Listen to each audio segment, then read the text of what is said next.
Hello, and welcome to the Flat Nickel Podcast.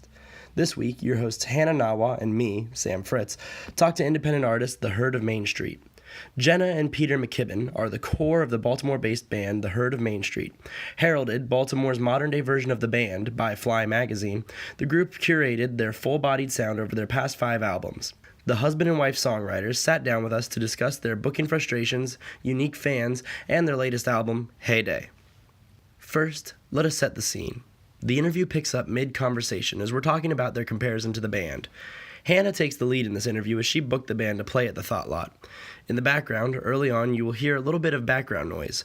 Those noises are the sounds of setting up for soundcheck, and one creaky ladder who will make a slight appearance during the interview.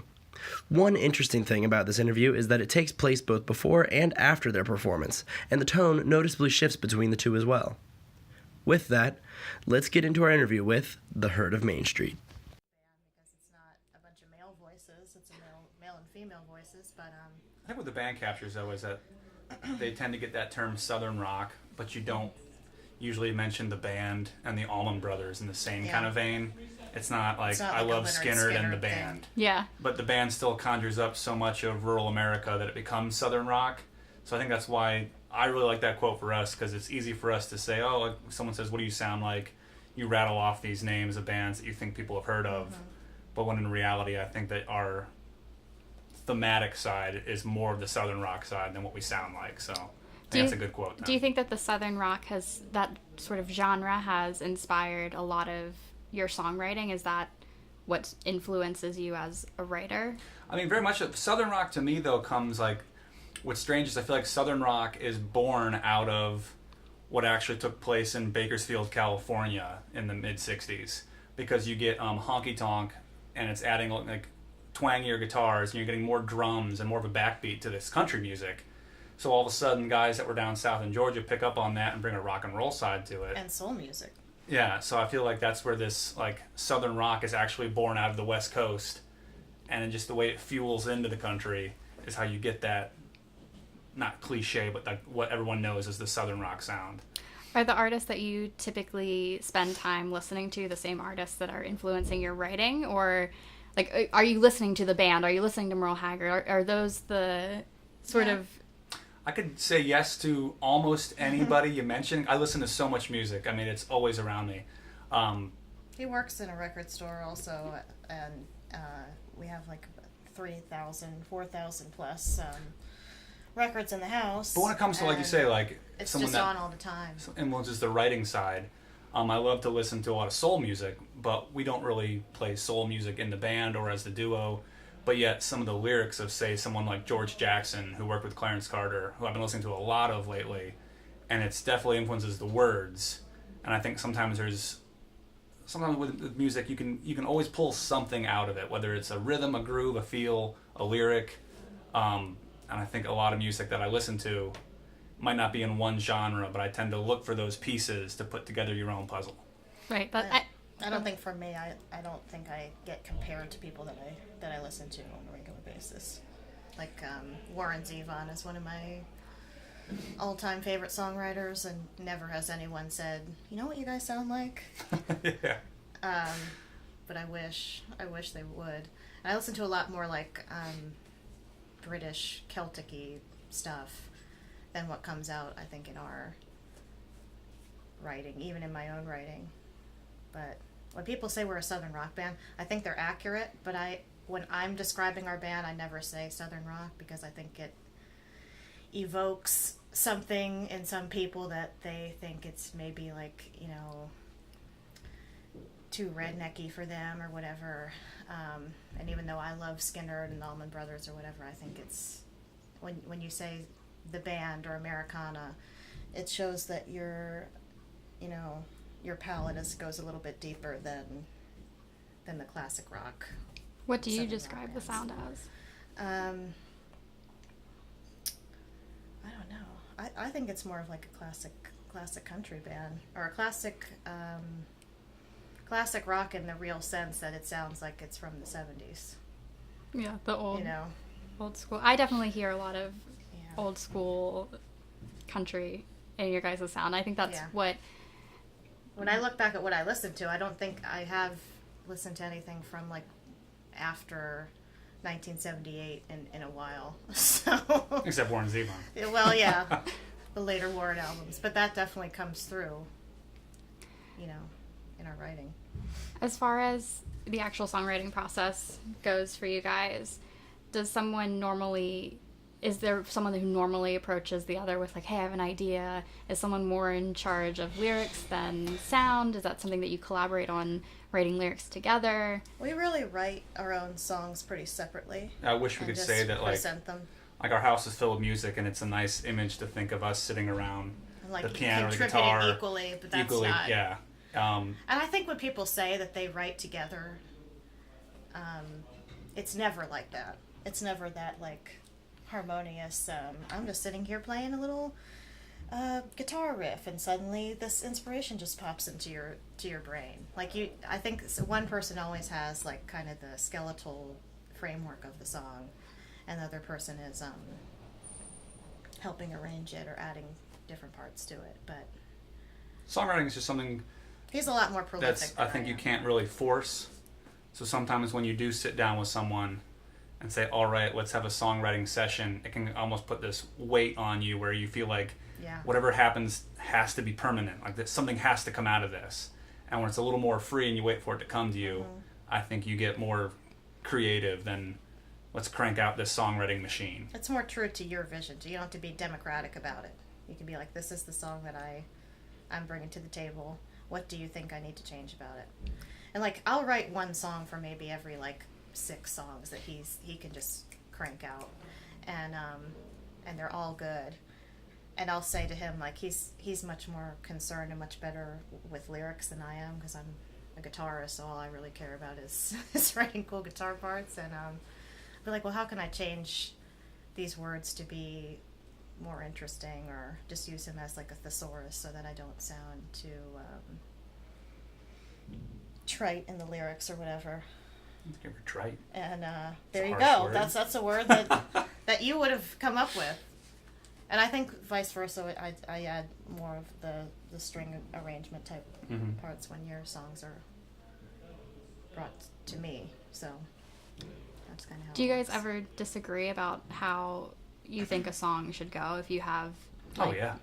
are there those We conversations. have one right now going on. Really? I'm not sure if we're playing that song tonight because What song are you talking about? Mansion. Well, we Yeah. can do it as a duo, but we brought it to some other musicians for trying to get like a groove to it, and we have very different ideas for the drums right now. So while it is her song, I don't think very different. I didn't like what Lance said. Well, I didn't even tell him what to play on it. That was the trouble. But yeah, it's weird trying to bring it to the full band. We play about half our shows duo, half our shows full band, and we write, on our own, and then we can very easily. We live together. We're married.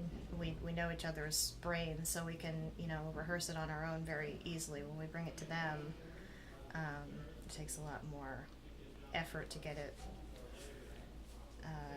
All on the same arranged. page, yeah. Yeah. Is it easier to collaborate, do you think, because you're married and because you're sort of, I would use say the so. word symbiotic? Does that make We sense? know each other very well. Yeah. I think though what comes out of that for me though, I'll disagree with you on that with this, because I think one thing with when you're whether playing or writing with your spouse, I feel like there's still that's the person that you hold up on a pedestal. So if I bring something that I think is even somewhat subpar, I know that she's gonna know right away that he's dialing this in. Like this isn't what he's capable of something better than this. There's definitely that sensitivity that you you get. So therefore, I don't want to bring a rough idea. If I want to show her a song, I want to make sure that I'm confident with it, because I know she'll see right through it, because she knows who I am perfectly. I think that's why we write the way we do. Like it has to be kind of finished before we start. So when you write with someone you arranging don't know, you can even you can kind of steamroll them. If you're more confident in the song, it. Yeah. you don't need to have their opinion if you're ready to go with it.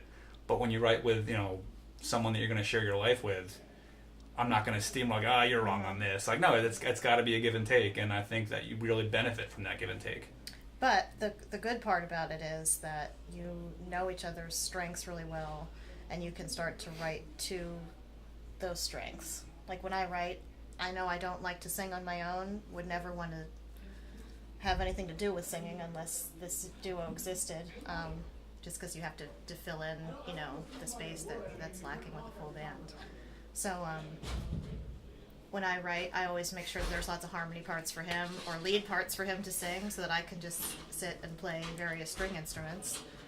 And he does the same thing for me when he writes. Kind of play to each other's Sure. to each other's strengths.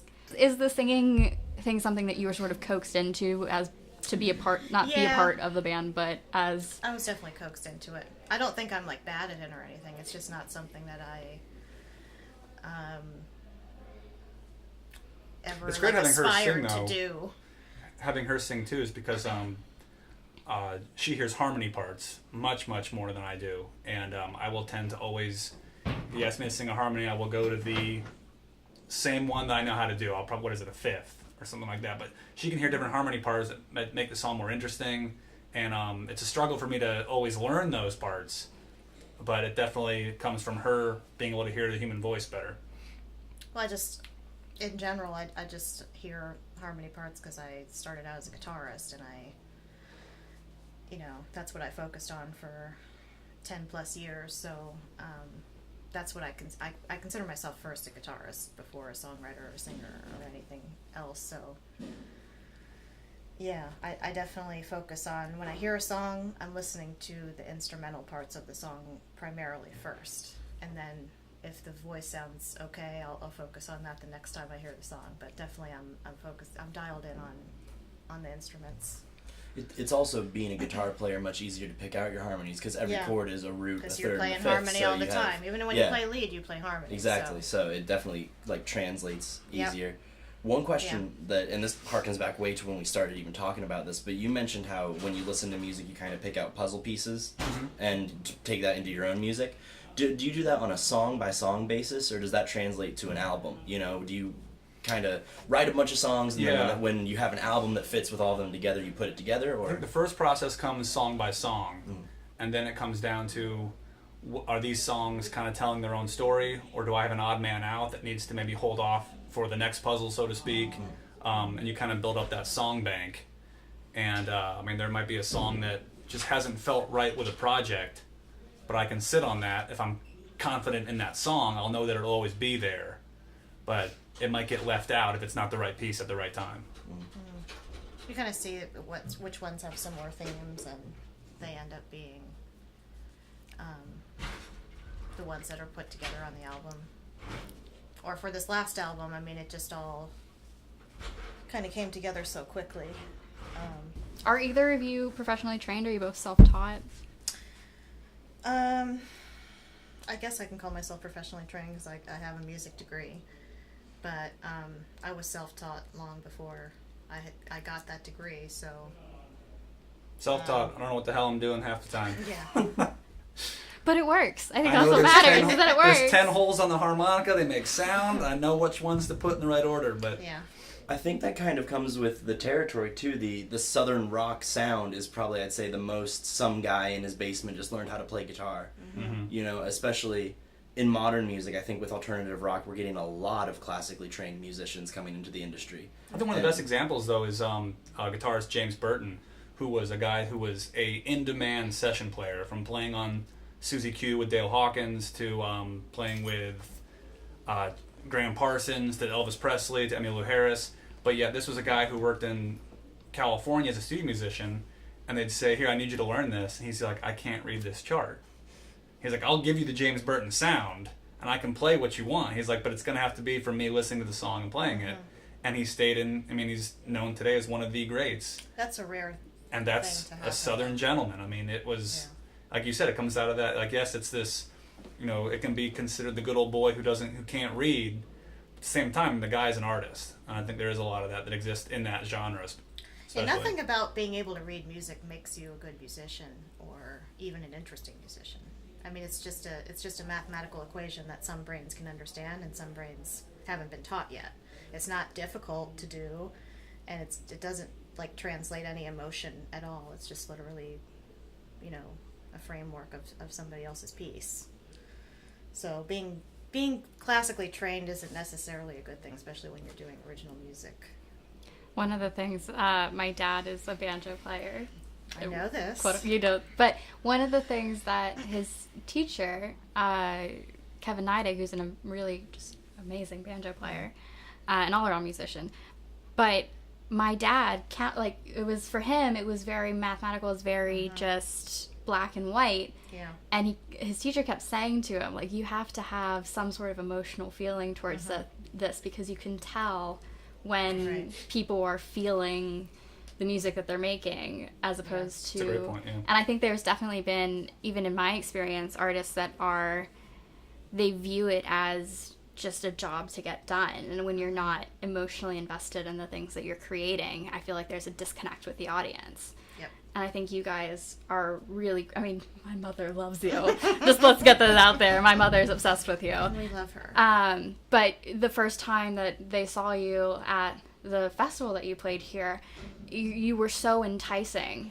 And I think you both really feel passionately about what you do, and that comes across when you're playing Very much on so. stage. Definitely passionate about it. Yeah.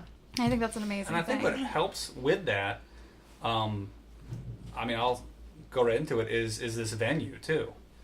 This venue pulls out, I think, something in the creative person where you want to perform and you want to capture that feeling of the evening while you're here. Played some venues where it's just you feel like a distraction, and yes, they've booked music. The booker might not even be there that night, so when you show up with your guitar case, the bartender's like, "What do you want?" Yeah, no one knows what you're there for. Yeah, it's like, who you asked to be here this evening. And then, of course, we played one venue and they told us that we were too loud. And we thought, like, you booked us. Like, you knew what to expect. And I think what we sound like. a place like this where everyone just seems so interested and so involved, that it really does, I think, bring out the best musicians when they come out here. I appreciate that. That does raise an interesting question with venues and promoters and whoever books you and that kind of stuff. Do you, like, as independent artists, I feel like you guys have every intention of trying to win over the crowd by the end of the concert, to gain fans and a following and all that. But, do people who book you, do they frustrate you sometimes with how Absolutely. they try and boss you around? Absolutely. I'm the one that does all the booking, so that's my just... I think one of Hannah's questions said, like, Yeah. how do you stay positive through the booking process? You don't. You don't through the booking process. But the only positive thing about it is looking at that calendar at the end of the day and being like, okay, there's like 20-some dates on here.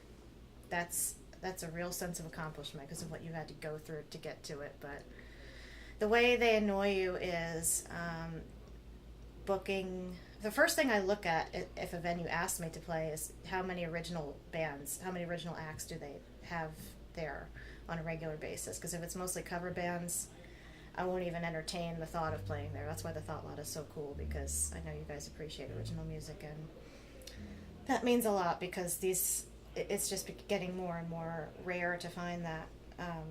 So I look at that first. That usually annoys me, the amount of cover bands that I see being booked. And then they'll want like maybe 3 bands a night to play. One will be a reggae band, one will be us, and the next will be like a hip hop. Yeah. Like, who are you pleasing? How is that going to be like? It's like they throw all these nets out and try to catch everyone in the room, and what they end up doing is annoying everybody. Yeah. Who is going to be pleased at the end of that night? Like how is that going to end up? The musicians too. I mean, they're all annoyed. The venue's annoyed. The patrons are annoyed. Everybody's just annoyed. Or like booking agents that don't listen to the music beforehand. It just doesn't make any sense. If you're going to ask me to be there, because a lot of the times you'll get people emailing you who have heard you on like a AAA station or read a pull-out quote about you in some small newspaper, and they won't go on YouTube or take the 10 seconds to go on SoundCloud to figure out what you sound like. And then a while back we went through this weird that thing one where that you were talking about, I won't say it by name, but they booked us with a bunch of bluegrass acts, seeing that, like, I play slide and mandolin, so thinking like, oh, it must be a bluegrass. Yeah, we went through an awkward Not like accurate. month of like these places booking us, and we get there and we turned out like they were booking us for bluegrass. Yeah. And a couple of the shows we We're brought not the a full bluegrass band with band. all amps, and it didn't go over well, but it was fun. I mean, we're definitely influenced by bluegrass music. Yeah. I can't imagine that the audience wasn't too into it. I mean, if you like No, Southern the rock, you audience definitely was have great. some tendency to bluegrass. The Yeah. audience You was know. fine, but the venue itself was like was a very small perplexed theater. that there was a drum set Yeah. and that there was an electric guitar. Most of And the it crowd like- was season ticket holders who were in their 70s. Yeah. Mm. So it was a very strange evening. And even when we play the duo, I never play acoustic guitar. Never. Mhm. So I don't know how that happened. But, yeah, booking agents can definitely be your best friends, or they can just ruin your day. Are there things that venues can do that either like make you feel more comfortable or that make you what makes you want to return? Because you guys have been here 3 times now, I think so, yeah. and obviously we enjoy having you guys. That's why we keep asking you back. But love it here. you keep coming back, which is probably a good sign. It's always good to have a for record us. store in your venue, for Right? me especially. Yeah, that's always comes in handy. Well, I make a list of venues that I just keep on the back burner if I need to, fill the calendar of ones that I love and that I know love us. So number one on the list that they can do is tell you that they liked your performance. That'll make you definitely more likely to come back. And number two, offer a guarantee. Pay your entertainers for the work that they're providing. Even if it's like, I can offer you a guarantee of like $30. Okay, that's fair. Like at least you're shooting straight with me. When it's like, Music's tough because I feel like it's in this world of you want to have the attitude of, we do this for the love of it. It's a passion, and it is, and we do love it. But then when it comes down to the end of the day, I mean, it takes gas money to get to any venue, whether it's an hour away or whether it's 4 hours away. It still takes a little bit of planning. and when you get to the point that we are, or even like not even as far a point that we're at, it becomes a large part of your income, and you need to maintain that income because you're taking off work from your part-time job to do your gigs. And once you get to the point where you're doing it professionally and you want to be a professional musician full-time, you have to maintain that That's why I'm glad to see a lot of venues that salary. used to be a thing where it would be kind of like a pay-to-play situation. Mm-hmm. I'm seeing a lot of those kind of fall off to the wayside now, and I'm glad to see that. I think musicians won out on that kind of ongoing battle. There was a venue that was outside sick of Baltimore that was very well known, and it used to book a lot of really good acts, from Johnny Winter to Medeski, Martin and Wood. I mean, it was an interesting spot. You can just call it the Record. It doesn't exist anymore. It does, yeah, that's right, yeah. It's not a venue And, anymore for that reason. Yeah, all of a sudden the bands that started playing there were these high school bands, and no one could figure out why is these underage high schoolers getting this spot? Who is the booking agent? And then it turns out it's you pay to play. So if mommy and daddy had enough money to have Johnny play on the big stage, that's who was getting it. I think that we're definitely seeing that trend of pay to play Oh, really? dissipate. Okay, good, yeah. Like it's something that I remember when I first started booking was really prevalent, and I when I was booking for shows in Baltimore, I think it felt like it was almost always It still pay to happens play. a lot in Baltimore. We just know who's doing it, and we hate Yeah, I think it is we been avoid. starting to go It's- away. Yeah, it's starting Yeah. to. I think people are realizing that it's sort of an unfair treatment for artists. And for everybody, the audience too. Like you're paying these, $7 to $10 to $20 ticket prices for these high schoolers. I wouldn't pay it. Why should you? I think that's interesting to hear because I aside from the music world, I also really enjoy stand-up comedy, and stand-up comedy is the definition of pay to play. Yeah. Really? Okay. Anybody The who's record used to trying have a lot of stand-up comedy. anybody who's trying to break in, especially I lived in New York for 3 months over the summer. Not a single place was you could just go, and if you wanted to do an open mic, you could. You had to pay. You had to pay $5 to register, and then you had to buy a drink while you were there. That was the general rule for most Yeah. places. So it's more than pay to play. Yeah. It's, Wow. you know, Pay to perform. pay to stay even if you got to have That's a drink rough. if you Pay want to to be be there. in the So room. A lot of venues when I've been working in Nashville, a lot of venues are if you come in to see a show, you pay the cover and then you have to buy 2 drinks. I think seeing a show is a little bit different. But no, I don't really like that either. I don't agree with the policy. I think on either end, no. I think Well, I was going to bring up Nashville. It's interesting that you said that because I think like the more like supply and demand affects music performance as well. There's so many now that like we're in this YouTube, Instagram selfie generation. Everybody's a star, yet nobody's a star. Like nobody's as big a star as like Zeppelin or the Rolling Stones anymore because there's just too like that era of just being a legend is gone because there's just too much. But everybody can have their own YouTube channel and their own subscribers and their own SoundCloud and whatever. And there's just so much supply for these venues that they can kind of, if you don't prove yourself, they can treat you like crap. And especially where in cities like Nashville and New York and LA where like it's known for being a music town, that's where they try to take advantage of you more. That's why we like playing, you know, you go out to the salt of the earth little towns and they have the best venues and they have the best people and the best fans because they're just not living in that world where it's just too much, too many bands and too many venues to keep it interesting. That's an interesting point because I think that for the most part, when we think about the fact that most people who are independent artists have access to SoundCloud and Facebook and Instagram where they're sort of able to build a following, but it does lead to so much saturation. And you're right, those super big names really aren't, that phenomenon isn't doesn't really exist there anymore. Yeah. But it does seem like it helps at least smaller bands sort of make a living or be able to climb to the next step. You definitely have more opportunity at your fingertips if you just, you know, have the talent to back it up and you utilize it correctly. But I do also think that there's a glass ceiling for independent artists, especially those who want to remain independent. You know, for example, Chance the Rapper, who is probably peak independent artist right now, the first streaming only artist to win a Grammy. His glass ceiling's much higher because he's in the top 40. Right. So he has a lot to gain from not necessarily going right to a label. But you know, Southern rock, which at least in the modern context is not reaching the top 40 often, if at all. You know, when the Black Keys put out a new album, that's probably the closest that it gets. and they don't call it Southern rock anymore. You definitely can't call it that anymore.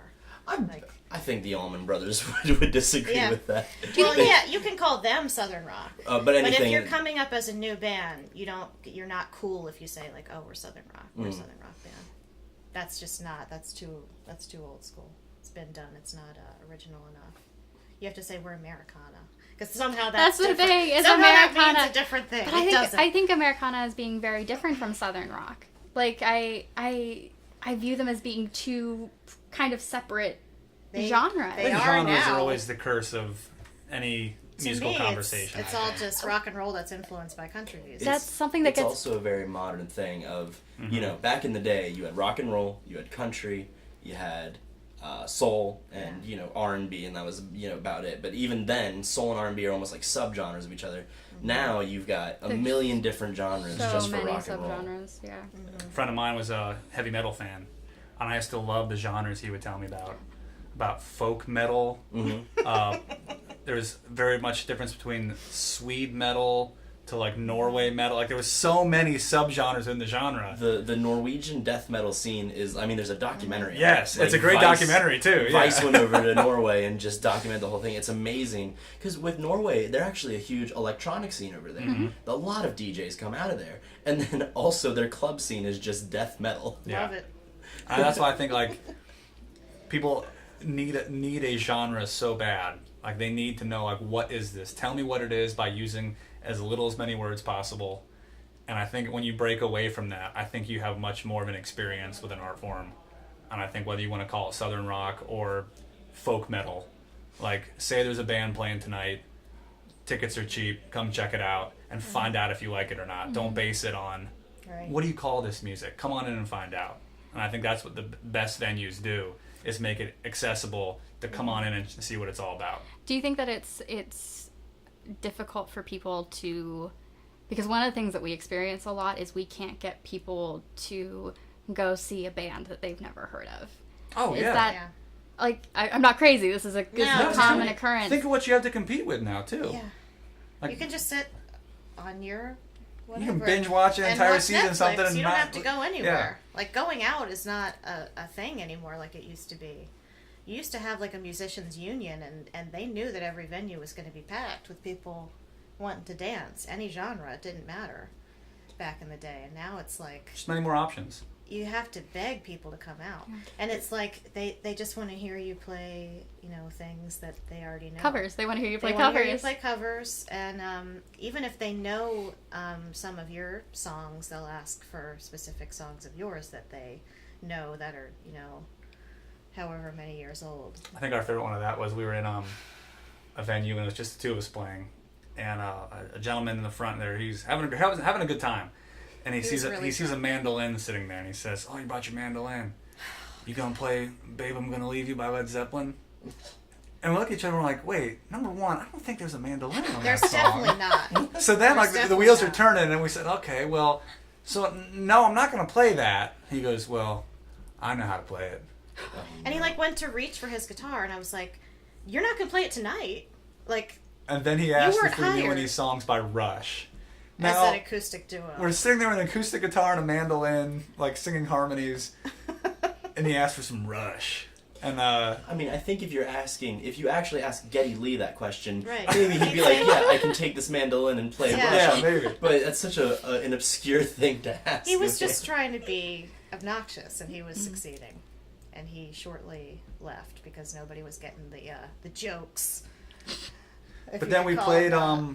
Poor Tom by Led Zeppelin, and he didn't know the song. He didn't know it was Zeppelin. Of course he so didn't, because that he was- has the greatest hits, and that's as far as his, That was a fun night, though. That was a lot of fun. That's as far as his little music listening experience can go.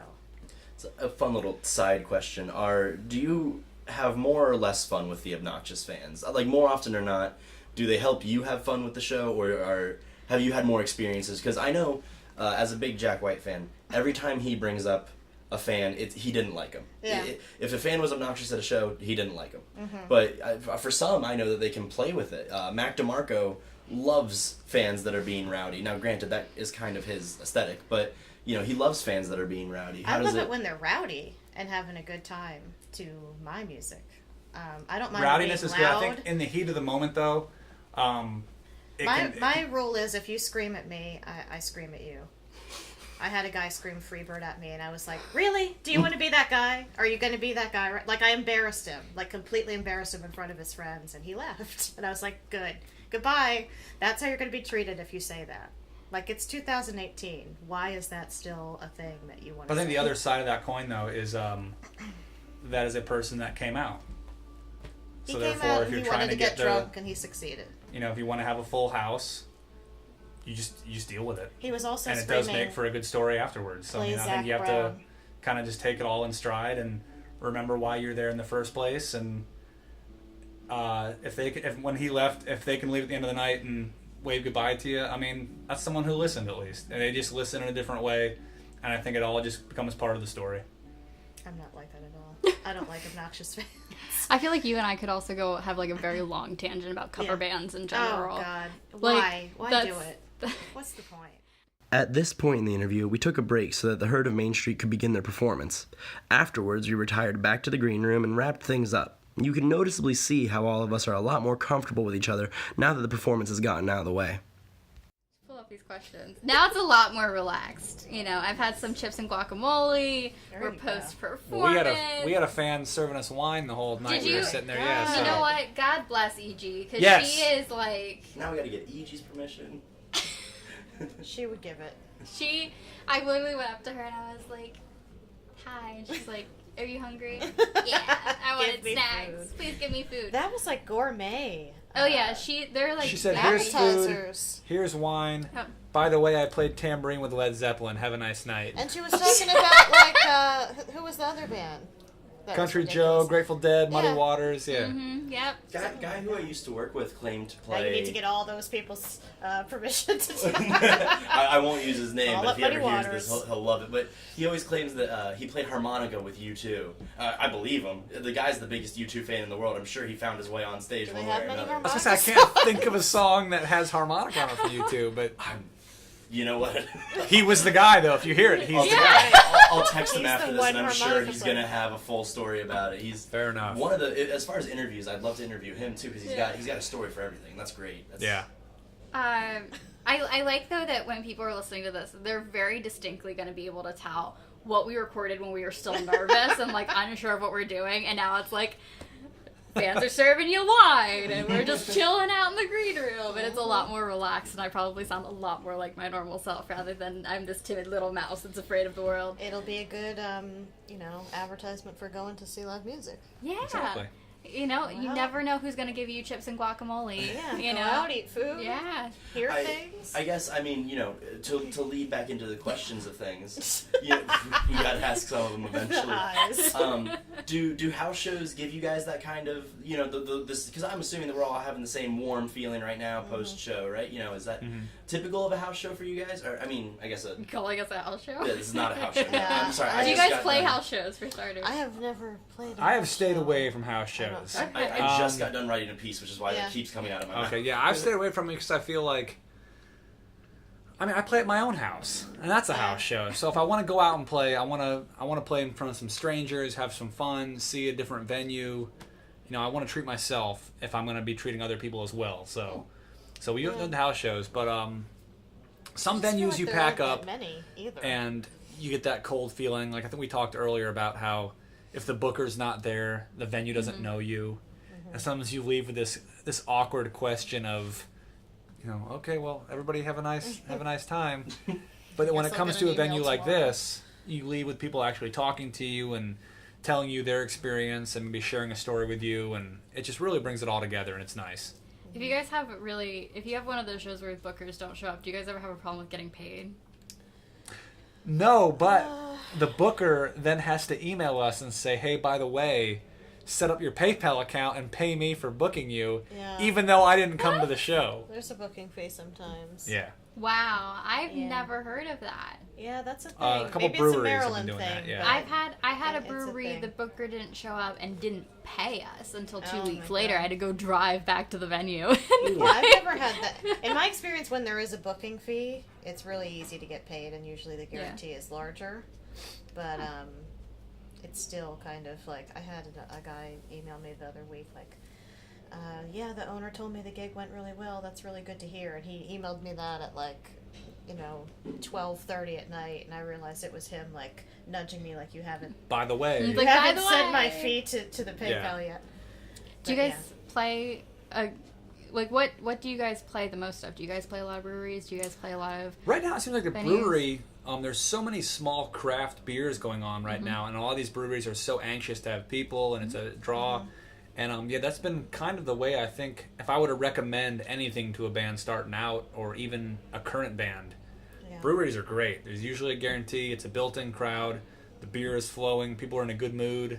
Do you feel like people don't pay? Like, would you rather play a brewery where there's a guarantee and people show up, but they're sort of just in their own world, or would you rather play something that's small and into? That's a good I'm putting point. you in a weird position No, that's a right good now point, because we 'cause just played had a very small brewery, show. just last week, and it was already an event where the town that was nearby was having their Spring Fest, and we happened to be the live music.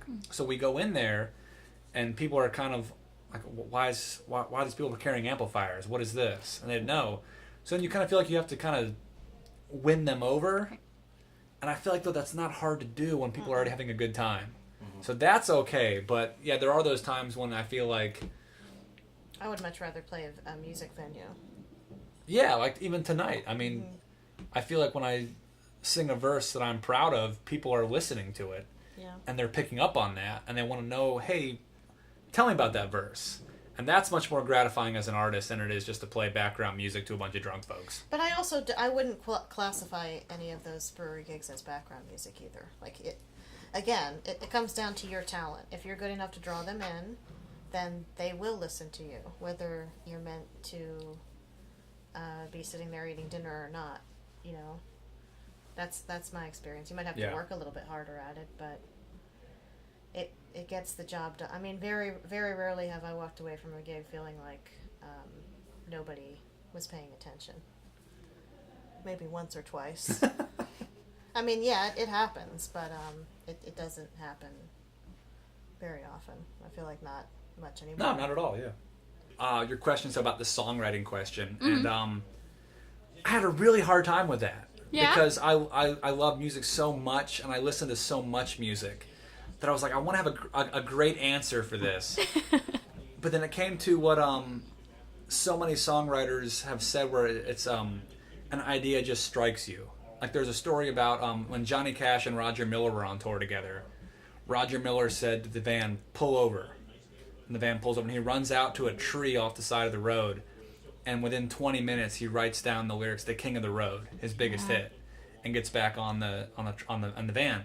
And I feel like that's so telling, because I wish there was a thing where you're like, I'm gonna listen to music, I'm gonna write a song, but I feel like when it comes down to it, it is that bolt of lightning where it's something hits you, and no matter what music you're listening to, whether it's Notorious B.I.G. or John Prine, if something's not moving you, you're not gonna write. Both of those do happen. So therefore, I really enjoy that question, the analyzing of, what causes someone to write a song. Whether it's a moment in life, a song you hear, a sound you hear, I think no one can really pinpoint when it's going to happen. It's just the And I love that spark. feeling. It just hits Yeah, you. I love that feeling. Keith Richards said he woke up from like a dead sleep in the middle of the night. He had the riff to Satisfaction in his head. He recorded it just by itself on a crappy little tape recorder. And then didn't fell come back asleep, to- yeah, and the tape's didn't come still back to running. it Yeah, for yeah. hours, and it was there. Well, I guess a good question to end on, since we're talking about listening to all sorts of kinds of music, what is, I guess, an artist that you guys have been listening to lately that you would recommend our listeners to go and check out? I would check out Johnny Fritz. He's one of my Modern favorites. Johnny Fritz. I might have a sibling out there that's playing music. My last name's Fritz. Oh, really? Yeah. Okay, there you go. Small Once world. known as Johnny Corndog, now known as Johnny. Once known as Johnny Corndog. That Can we used to be change? his Can we stage name. change your nickname to Corndog now? Now I'm Sammy Corndog. Yeah. His got a good fiddle ring. player used to be Josh Headley, who is now the golden boy of Third Man Records. But he's been in Nashville for a long time. He's a great songwriter, and he has a lot of cool, like, Native American influence in his songwriting, which I think is Yeah. really, really cool and different. And It's been around for a while, but for me, constant go back to is Marty Stewart. Been doing it for years, and his last record was just brilliant. I've been going back to the record Badlands recently from him, and every time I listen to one of his records, I hear something new. And if an artist can do that, I mean, whether you listen to it one time or 37 times and you hear something new each listen, and Marty Stewart can do that. I really enjoy his music and his work. me too. Awesome. Yeah. The note that we do need to end on, though, is any plugs. Yes. Any- I forgot. Yes, yeah, we got some great stuff coming up. Yeah, I know. The floor is yours, then. if you- Well, we have a new-ish record called Heyday. You should get it. You can download it. You can order it. You can buy it. Yeah, we were very proud. Baltimore Magazine recently listed us as one of the 50 artists in Baltimore that you should know about.